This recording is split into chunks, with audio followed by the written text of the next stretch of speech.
Hi hello, ജാനകിയുടെയും അഭിയുടെയും വീടിന്റെ എല്ലാ പ്രിയപ്പെട്ട പ്രേക്ഷകർക്കും മെട്രോ സ്റ്റാറിലേക്ക് സ്വാഗതം. നകുലനും ഇന്ദ്രജയും ഹോസ്പിറ്റലിലെത്തി ഓരോരുത്തരുടെ മനസ്സിൽ ഓരോരോ സംശയങ്ങളുടെ വിത്ത് വിതച്ചിട്ടാണ് അവർ പോയത്. ചില പ്രശ്നങ്ങൾ ഹോസ്പിറ്റലിൽ തന്നെ ഉണ്ടായി. എന്നാൽ ഇതിന്റെ പിന്നാലെ പിടിച്ചുകൊണ്ട് ജാനകിയെയും അഭിയെയും തകർക്കാനായിട്ട് എന്തെങ്കിലും മാർഗമുണ്ടോ എന്ന് അന്വേഷിച്ച് നടക്കുകയാണ് അപർണ. അപർണയുടെ കയ്യിൽ തന്നെയാണ് ഇപ്പോൾ നകുലനും ഇന്ദ്രജയും വന്ന് വീണിരിക്കുന്നത്. ഇനി ഈ തുറുപ്പിച്ചിട്ടിറക്കി ജാനകിയെ തകർക്കാനായിട്ട് അപർണ ശ്രമിക്കുമോ, അതോ അപർണയെ പൊളിച്ചടിക്കൊണ്ട് സത്യങ്ങളെ അഭി വിളിച്ചു പറയുമോ? എന്തൊക്കെ സംഭവിക്കുമെന്ന് നമുക്ക് നോക്കാം. അതിന് മുൻപ് ആദ്യമായിട്ടാണ് ഈ ചാനൽ കാണുന്നതെങ്കിൽ തീർച്ചയായിട്ടും സബ്സ്ക്രൈബ് ചെയ്യുക. അപ്പോൾ ഞങ്ങളുടെ പുതിയ സീരിയൽ റിവ്യൂ വീഡിയോസ് എല്ലാം നിങ്ങൾക്ക് ലഭിക്കുന്നതായിരിക്കും. അങ്ങനെ ഭയങ്കര സങ്കടത്തിലായിരുന്നു നിരഞ്ജനയും അമലും. തൻ്റെ ഏട്ടത്തെ കാണാനായിട്ട് ഞങ്ങൾക്ക് പോലും സാധിച്ചില്ല. പക്ഷേ ഇവരാരാണെന്നോ എന്താണെന്നോ അറിയാതെ ഇടിച്ചു കയറി ഏട്ടത്തെ കണ്ടിട്ട് പോവുകയും ചെയ്തു. ഈ സംഭവങ്ങളൊക്കെ കണ്ടതുകൊണ്ട് തന്നെ ഇന്ദ്രജിയോടും നകുലിനോടും കാര്യങ്ങൾ ചോദിച്ചറിയാനായിട്ട് അപർണ ശ്രമിച്ചു. അങ്ങനെ അവരോട് സംസാരിച്ചുവെങ്കിലും അപർണയ്ക്ക് വേണ്ട വിവരങ്ങളൊന്നും തന്നെ അവരിൽ നിന്നും കിട്ടിയില്ല. നകുലൻ കരയുന്നത് കണ്ടിട്ട് അപർണ ചോദിക്കുന്നുണ്ട്. നകുലൻ അഭിയുടെ സുഹൃത്താണെന്നാണ് പറയുന്നത്. പക്ഷേ നകുലൻ ഇപ്പോൾ കരയുന്നത് ജാനകി വയ്യാതെ കിടക്കുന്നത് കൊണ്ടല്ലേ. ഇപ്പോൾ നകുലനും ജാനകിയുമായിട്ടാണോ അതോ അഭിയുമായിട്ടാണോ നിങ്ങൾക്ക് ബന്ധം എന്നൊക്കെ അപർണ ചോദിച്ചു. എന്നാൽ അതിന് അവർ ഉത്തരം പറഞ്ഞില്ല. കൂടാതെ തന്നെ അഭി ഇവിടെ ഇത്രയും നാളും അഭി ഇവിടെ തന്നെ ഉണ്ടായിരുന്നു, അതും ഈ ഹോസ്പിറ്റലിൽ ജാനകിക്കൊപ്പം തന്നെ ഉണ്ടായിരുന്നു. അപ്പോഴൊന്നും തന്നെ നിങ്ങൾ ആരും ഇവിടെ വന്ന് കാണാനോ ഒന്നും തന്നെ ശ്രമിച്ചിട്ടില്ല. നിങ്ങൾ ഇങ്ങനൊരു സുഹൃത്തുള്ള കാര്യം പോലും ഞങ്ങൾക്കറിയത്തില്ല. എന്നാൽ അഭി പോയതിന് പിന്നാലെ എന്തുകൊണ്ട് നിങ്ങൾ ഇവിടെ ജാനകിയെ കാണാൻ വേണ്ടിയിട്ട് വന്നു? അഭി ഉള്ള സമയത്ത് വരാതെ അഭി ഇല്ലാത്ത സമയം നോക്കി എന്തിനാണ് വന്നതെന്നാണ് ഇന്ദ്രജയോടും അപർണ ചോദിച്ചത്. പക്ഷെ അതിനുള്ള ഉത്തരങ്ങൾ പറയാനായിട്ട് ഞാനിപ്പോൾ തയ്യാറല്ല എന്നും, എന്നാൽ എനിക്കൊരു കാര്യം മാത്രം അറിഞ്ഞാൽ മതി, ജാനകിയും നിങ്ങളും തമ്മിൽ എന്ത് ബന്ധമാണുള്ളത്? അത് പല ബന്ധങ്ങളും ഉണ്ട്. ഇപ്പോൾ ഒരു ബന്ധം എന്ന് പറയുമ്പോൾ നമ്മൾ പല ബന്ധങ്ങളും ഉണ്ട്. പക്ഷേ ജാനകിയുമായിട്ടാണെന്നുണ്ടെങ്കിൽ എന്ത് ബന്ധമാണ് എന്ന് ചോദിച്ചപ്പോൾ അത് പല ബന്ധങ്ങളും ഉണ്ട്. പല ബന്ധങ്ങൾ മാത്രമല്ല, പല കഥകളും പല രഹസ്യങ്ങളും ഉണ്ട് എന്നാണ് ഇന്ദ്രജ അപർണയോട് പറയുന്നത്. മാത്രമല്ല എനിക്കിതിപ്പോൾ പറയാനായിട്ട് പറ്റത്തില്ല, പക്ഷെ ഒരു അവസരം വരുമ്പോൾ ഞാൻ പറയാം എന്നും അപർണയോട് ഇന്ദ്രജ പറഞ്ഞിട്ട് പോയി. അപർണയ്ക്ക് ഇത് എന്താണെന്ന് മനസ്സിലായില്ല. എന്നാൽ അവരാരാണെന്നും എന്താണെന്നും കണ്ടുപിടിക്കാനായിട്ട് അപർണ ശ്രമിച്ചു. അതും ഇന്ദ്രജയും നകുലനും ബാംഗ്ലൂരുകാരാണ്. ബാംഗ്ലൂരുകാരായ ഇവരും ജാനകിയും തമ്മിൽ എന്ത് ബന്ധമാണെന്നാണ് അപർണയ്ക്ക് അറിയേണ്ടത്. അപർണ നേരെ ആ ഒരു സംസാരങ്ങൾ കഴിഞ്ഞ് തിരികെ വീട്ടിലേക്ക് പോയി. വീട്ടിലേക്ക് ചെന്ന സമയത്ത് പ്രഭാവതിയാണെന്നുണ്ടെങ്കിൽ പൊന്നൂന് ഭക്ഷണം കൊടുക്കാനായിട്ട് ഒരുപാട് നേരം പറഞ്ഞ് അവസാനം ഓരോ കാര്യങ്ങൾ പറഞ്ഞ് അവളെ വിശ്വസിപ്പിച്ചാണ് ഭക്ഷണം കഴിക്കാനായിട്ട് കൊണ്ടിരുത്തിയത്. ആ സമയത്ത് അപർണ വന്നു. എന്നിട്ട് ഇത്രയും നാളും ഞാൻ ആശുപത്രിയിൽ പോയി കണ്ടില്ല എന്ന് പറഞ്ഞില്ലേ, ഇനി അതിന്റെ അങ്ങനെ ഒരു പരിഭവം വേണ്ട. ഞാൻ ജാനകിയെ പോയി കണ്ടിരുന്നു എന്നും ICUയിൽ കയറി കണ്ടിട്ടാണ് വരുന്നത് എന്നും കൂടി അപർണ അവിടെ പ്രഭാവതിയോട് പറഞ്ഞു.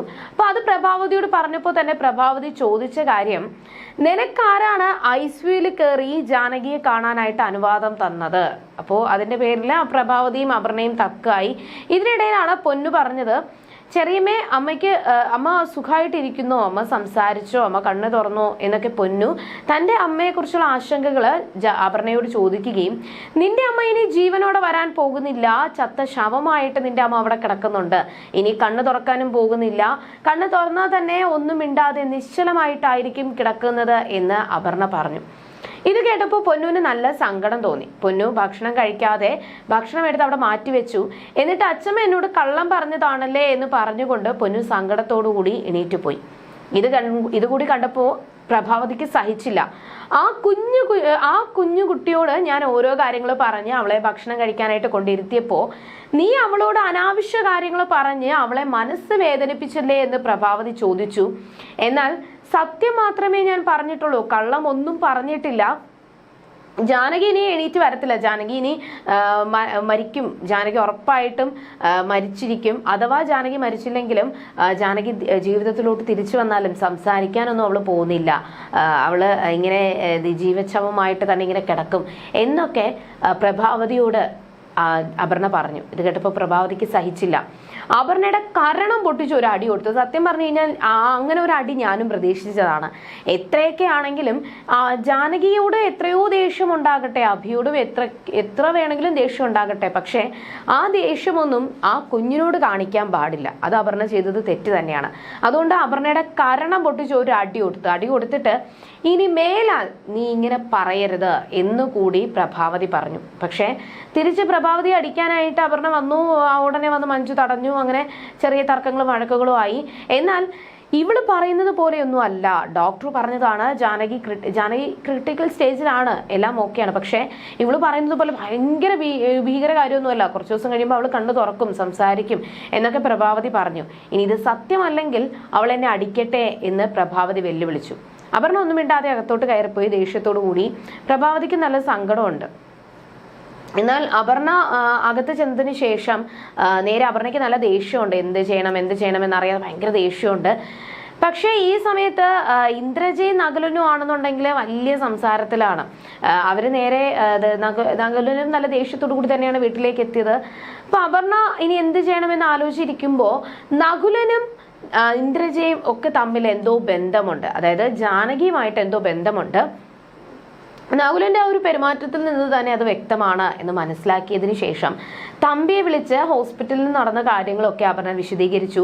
എന്നിട്ട് നകുലനും ഇന്ദ്രജയും തമ്മിലുള്ള ആരെങ്കിലും അച്ഛനെ അറിയാമോ എന്ന് ചോദിച്ചു. ഇല്ലാന്ന് പറഞ്ഞപ്പോൾ അവർ ബാംഗ്ലൂരുകാരാണ്, അവരാരാണെന്ന് എന്താണെന്ന് അച്ഛനൊന്ന് അന്വേഷിക്കാനും അപർണ ആവശ്യപ്പെട്ടു.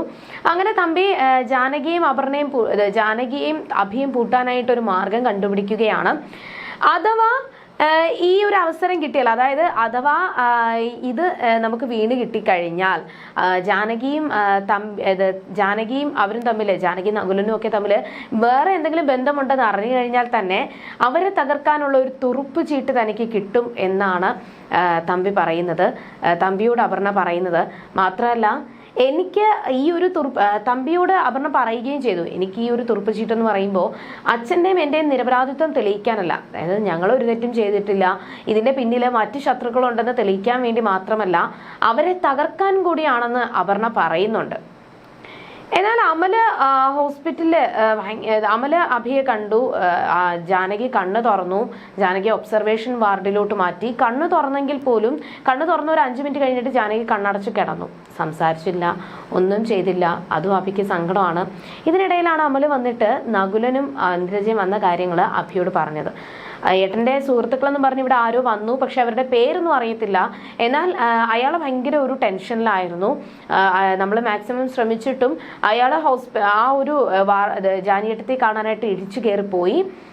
അയാൾ എന്തോ പരിഭ്രാന്തിയായിട്ടാണ് നിന്നത്. അയാളുടെ ഏട്ടത്തി എന്ന് പറയുന്ന അയാളുടെ കൂടെ വന്ന ആ ഒരു സ്ത്രീ അയാളെ കൺട്രോൾ ചെയ്യാനായിട്ടൊക്കെ ശ്രമിക്കുന്നതായിട്ട് അമല് പറഞ്ഞു. അപ്പോൾ അഭിക്ക് മനസ്സിലായി നകുലനും ഇന്ദ്രജയുമാണെന്ന്. എന്നാൽ അഭി പറഞ്ഞത് ഇവിടെ പലരും കയറി വരും, പക്ഷേ ആര് വന്നാലും ജാനകിയെ കാണാനായിട്ട് അകത്തോട്ട് കയറ്റി വിടരുത്. ഇവിടെ വരുന്നവർക്കും പോകുന്നവർക്കും കാണാനായിട്ടുള്ള ഒരു പ്രദർശന വസ്തു അല്ല ജാനകി എന്നാണ് അഭി പറഞ്ഞത്. അഭിക്ക് മനസ്സിലായി അവരിവിടെ എത്തിക്കഴിഞ്ഞു, ഇനി എന്തായാലും ജാനകിയെ സുരക്ഷിതമായിട്ട് നോക്കിയേ മതിയാകൂ, ഇല്ലെങ്കിൽ ജാനകിയുടെ ജീവിതം അപകടത്തിലാകുമെന്ന് അഭിക്ക് അറിയാം.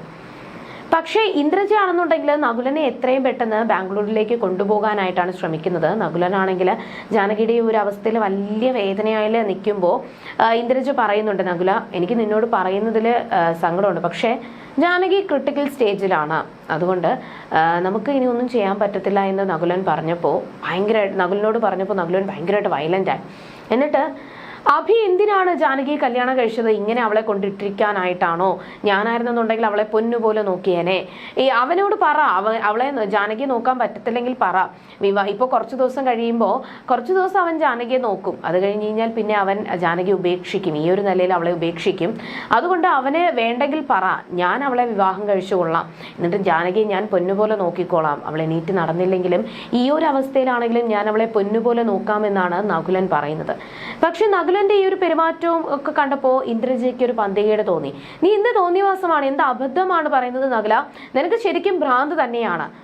അഭിയുടെ ഭാര്യയാണ് ജാനകി, അങ്ങനെയുള്ള ജാനകിയെ തട്ടിയെടുക്കാനായിട്ട് നീ എന്തിനു ശ്രമിക്കുന്നു? നിന്നെ എത്രയും പെട്ടെന്ന് ബാംഗ്ലൂരിൽ കൊണ്ടുപോകണം എന്ന് മാത്രമേ എൻ്റെ ചിന്തയുള്ളൂ എന്നൊക്കെ ഇന്ദ്രജ നകുലിനോട് പറഞ്ഞുവെങ്കിലും നകുലൻ ഭയങ്കര വാശിയിലാണ്, എത്രയും പെട്ടെന്ന് തന്നെ ജാനകിയെ സ്വന്തമാക്കണം എന്നുള്ളൊരു വാശിയിലാണ്.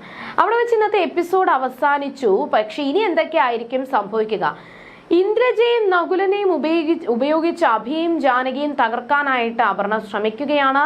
ഇനി ഇതിൽ എന്തൊക്കെയായിരിക്കും സംഭവിക്കാൻ പോവുക എന്ന് നമുക്ക് വരുന്ന എപ്പിസോഡുകളിൽ കാണാം. പ്രേക്ഷകർക്ക് എന്ത് തോന്നുന്നു എന്ന് തീർച്ചയായിട്ടും കമന്റ് ചെയ്യുക. നമുക്ക് നാളെ കാണാം. അതുവരേക്കും ബൈ.